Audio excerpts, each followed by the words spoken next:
తెలంగాణ గడ్డపై ఇక అర్ధాకలి చదువులుండవు.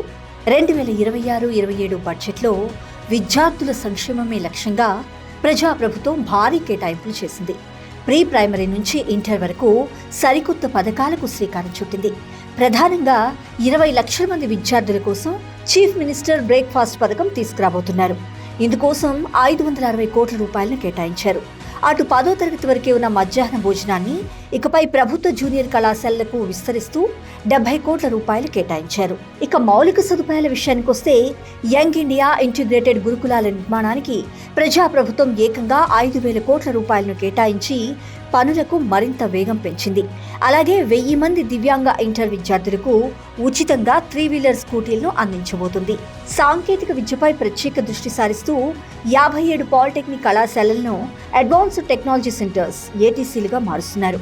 ఇక్కడ చదివే విద్యార్థులకు నెలకు 2,000 రూపాయల ఉపకార వేతనం అందజేస్తారు.